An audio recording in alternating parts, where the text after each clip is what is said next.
হতাশা এবং Indian football team এক অনবদ্য গল্প, ঠিক আছে? যেখানে যায় সেইখানেই এক হতাশার নতুন মানচিত্র আমাদের সামনে চলে আসে ভাই। কি বলবো, মানে আমার সত্যি বলতে লিটারেলি বলছি, ইচ্ছে ছিল না, 1% ইচ্ছে ছিল না ভিডিওটা করার, বাট অ্যাজ এ দায়িত্ববান স্পোর্টস ফ্যান আমার করা উচিত। এবং যখন দেশের কথা আসে তখন খারাপ লাগলেও বলতে হবে ভাই, কিছু করার নেই, কারণ আমরা আলটিমেটলি উন্নতি চাই। আমরা চাই যে একদিন আমরা ফিফা ওয়ার্ল্ড কাপের স্টেজে ইন্ডিয়ান জার্সি পরা 11 জনকে নামতে দেখতে পাবো। ঠিক আছে, তো welcome guys, welcome back to my channel, যার নাম স্পোর্টস হাব, যেখানে আমরা স্পোর্টস নিয়ে একটু মাতব্বরি করি। আজকে আমরা কথা বলবো এএফসি এশিয়ান কাপ কোয়ালিফায়ারের সেকেন্ড ম্যাচ, যেটা হয়েছে ইন্ডিয়া এবং মালয়েশিয়ার মধ্যে, মালয়েশিয়ার ন্যাশনাল স্টেডিয়ামে 9 তারিখে। আজকে 10 তারিখ পড়ে গেছে ভাই, 12টা পেরিয়ে গেছে, তাই আমি 9 তারিখেই বলছি। ঠিক আছে, ফ্যান কোডে আশা করছি তোমরা সবাই ম্যাচটা দেখেছো। এবং এই ম্যাচটা হয়েছিল 5টা থেকে 7টার মধ্যে, 2 ঘন্টা। ঠিক আছে, 5টা থেকে শুরু হয়েছিল। এক একে আমরা ম্যাচটা ড্র করেছি। তো প্রথম কথা হচ্ছে, পুরো 90 মিনিট অবধি ভাই 1-0 ছিল। এক্সট্রা টাইমে ইন্ডিয়া গোল করেছে, ওটা গোল করেছে বলাটা ভুল হবে, ওটা গোলকিপারের দোষেই গোলটা হয়েছে ভাই, নয়তো কোনোভাবেই ওটা গোল হতো না, কোনোভাবেই পসিবল ছিল না। তো লাইন আপ তোমরা দেখে নাও, আমি লাইন আপ এখানে দিয়ে দেবো, বিরাট কিছু লাইন আপ নয়, কিন্তু হ্যাঁ, সুনীল ছেত্রী এবার ফিরে এসেছে তো একটা লোক শান্তি মনে তার লাস্ট ম্যাচ খেললো, তারপরেও দেশের এত খারাপ অবস্থা, 140 কোটি দেশের মধ্যে আমরা 11 জন প্লেয়ার আনতে পারছি না যারা ন্যাশনাল টিমকে রিপ্রেজেন্ট করবে। এক লেজেন্ডকে তার মানে কি বলবো, রিটায়ারমেন্ট ভেঙে আসতে হলো ভাই। ঠিক আছে, সে নয় এসেছেন, তার না হয় ইচ্ছা ছিল, আমি সবই মেনে নিচ্ছি, কিন্তু সুনীল ছেত্রী সেই ধারটা, সেই ব্যাপারটা কিন্তু তোমরা বলো বা নাই বলো, মানো বা নাই মানো ভাই, সেইটা নেই ভাই। বয়স হয়েছে লোকটার, আর কত সার্ভিস দেবে ভাই? 50 অবধি কি ফুটবল খেলা যায়? ঠিক আছে, একটা লোক খেলে, সে এলিয়েন, আরেকটা লোকও খেলে, দুজন খেলে, আমরা মানছি, 2 এলিয়েন খেলছে এখনও, এবং ভালো টায়ারের ফুটবল খেলছে। এই নয় যে 3rd ডিভিশন 4th ডিভিশন, এরকম কোনো ব্যাপার না, টপ টায়ারের ফুটবল খেলছে। But the thing is that এই লোকটা ভাই আর কত দেবে? একটা ডিপেন্ডেন্সিটা আর কত দিন চলবে? খালিদ জামিলের কাছে উপায় নেই ভাই, লোকজন তাকে খিস্তি করবে যদি ম্যাচ না যেতে, স্বাভাবিক, আমরা তো সবাই খিস্তি করবো। আলটিমেটলি আমরা রেজাল্ট চাই এবং সে রেজাল্ট আমরা পাচ্ছি না। পুরো ম্যাচটা যদি তোমরা দেখেছো তাহলে একটা কথাই মাথায় আসবে, ইন্ডিয়া খেলতে নামেনি, ইন্ডিয়া ডিফেন্ড করতে নেমেছিল। মালয়েশিয়া বলছে ভাই তোদের কত ডিফেন্সিভ ওরিয়েন্টেশন আমি দেখি, এবং সেটারই পরীক্ষা হোক। অ্যাটাক তো তোরা করবি না, এবং পুরো ম্যাচটাই করেনি ভাই। আমি বলছি না, ওই যে গোলটা হয়েছিল ওটা বাই চান্স গোলকিপারটা সামনে চলে এসেছিলো বলে তাই ওটা গোল হয়ে গেছে, ওটা গোল কোনোভাবেই হতো না, ওটা কাইন্ড অফ মিস্টেক এবং হয়ে গেছে ভাই। লিটারেলি বলছে, ওটা বাই লাক, কোনো ক্রেডিট নেই রহিম আলীর ভাই, কোনো ক্রেডিট নেই, 0% ক্রেডিট আছে ওই গোলটার পিছনে। কিন্তু হ্যাঁ, গুরপ্রীত সিং সান্ধু তার 120% দিয়েছে, 100%-এর বেশি দিয়ে দিয়েছে, নয়তো মিনিমাম 4-5টা গোল হতো। এদিক থেকে ক্রস আসছে, ওদিক থেকে ক্রস আসছে, আর আমাদের আনোয়ার আলী রাহুল বেকে খালি নাচছে।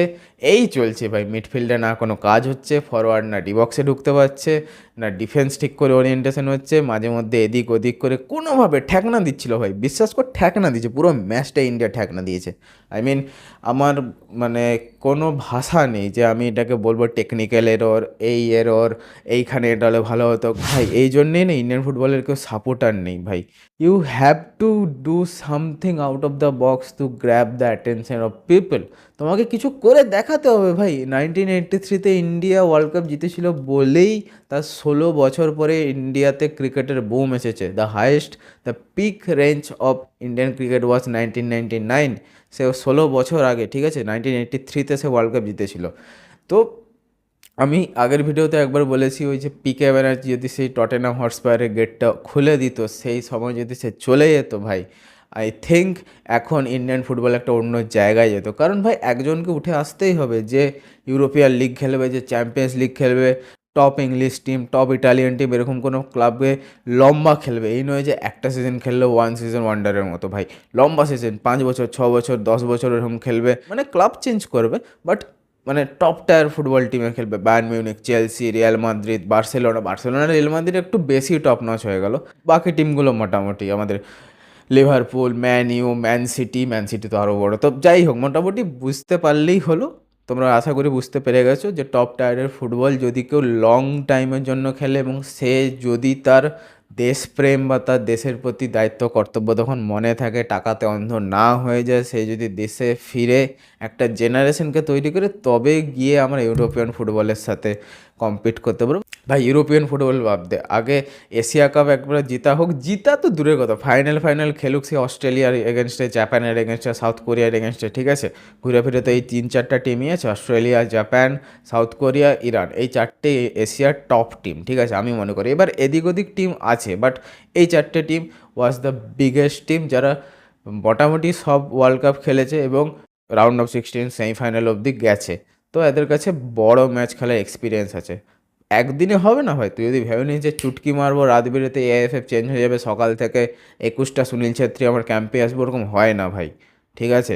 একটা জেনারেশন লেগে যায় এরকম একটা ব্যাপার বানাতে, এবং it is not very easy, এটা আমি বলে দিচ্ছি রুমের মধ্যে দরজা বন্ধ করে, ঠিক আছে। কুল লাগছে ব্যাপারটা এরকম নয়, সে রোদে জলে ঝড়ে বৃষ্টিতে কেউ যদি তার নিজের ডেডিকেশন দিয়ে গ্রুম হয়, বাইরে কোনো ক্লাবে গিয়ে খেলে, লম্বা টাইমের জন্য খেলে, একটা লেজেন্ড হয়, তবে গিয়ে এই দেশে ফুটবলের বুম আসবে। ইন্সপিরেশন চাই গাইস, কিছু করার নেই। সে ক্রিকেটে সুনীল গাভাস্কর ছিল, কপিল দেব ছিল, সচিন রমেশ তেন্ডুলকার ছিল, এখানে ফুটবলে সুনীল ছেত্রী আছে, ইয়েস অবশ্যই, বাট ইউরোপিয়ান ফুটবল, টপ ফুটবলের সাথে আমরা যখন কম্পিট করতে পারবো, সেখানে গিয়ে যখন একটা প্রপার ভারতীয়, কোনো বাইরে থেকে নয়, কোনো বংশোদ্ভূত নয়, কোনো এনআরআই নয়, প্রপার ভারতীয়, মুম্বাই, দিল্লি, বেঙ্গলের ছেলে যখন তাকে তুলে নিয়ে যাবে সেই ক্লাব, সেখানে খেলাবে, ঠিক আছে, তখন গিয়ে ফুটবল কালচারটা এই দেশের মধ্যে আসবে। এখন নয়তো ভাই এরকমই চলবে, কিছু করার নেই। ওকে, এর পরের ম্যাচটা আমাদের বাংলাদেশের সাথে আছে, ওই ম্যাচটা হেরে গেলে এমনি বাংলাদেশিরা আমাদের পিছনে পড়ে থাকে, কেন আমার কোনো আইডিয়া নেই, বাট এই ম্যাচটা হেরে গেলে তো কিছু বলারই নেই, ঠিক আছে। আমার আর সত্যি বলতে বেশি দিন ধৈর্য থাকবে না, আমি খুব আশা করেই ম্যাচটা দেখতেই বসেছিলাম, বাট যেইকে সেই গাইস, প্রত্যেকবারে আমাদের আশা ভাঙে এবং এক এক করে ইন্ডিয়ান ফুটবল ফ্যান্সদের সংখ্যা কিন্তু কমছে, এবং এটা হওয়ার কথা, এটা কিছু করার নেই। যদি তুমি পারফরমেন্স না দাও অ্যাজ এ টিম, যদি তুমি না যেত হারা সেটাও ঠিক আছে, যদি তোমার মধ্যে সেই এফোর্টটাই না দেখা যায় না, কেউ তোমাকে সাপোর্ট করবে না, কেউ না ভাই, কিচ্ছু করার নেই, ঠিক আছে। তো এখানে ভিডিওটাকে শেষ করবো, আর বেশি বকবো না। তো যদি তোমাদের ভিডিওটা ভালো লেগে থাকে এবং আমার কথাগুলো লজিক্যাল মনে হয়, তাহলে ভিডিওকে লাইক করে যাও, চ্যানেলকে সাবস্ক্রাইব করে যাও, তাহলে মোটিভেশন বাড়ে।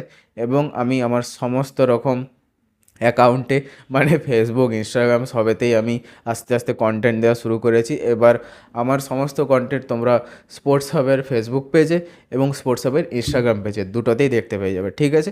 এটার সাথে সাথে ওই দুটো পেজকেও লাইক করে যেও, সাবস্ক্রাইব করে যেও, তাহলে কী হবে বলো তো, মোটামুটি সব জায়গা থেকে আমার কন্টেন্ট পেয়ে যাবে, এবং সবসময় যে ইউটিউব খুলতে হবে তার কোনো মানে নেই, ঠিক আছে।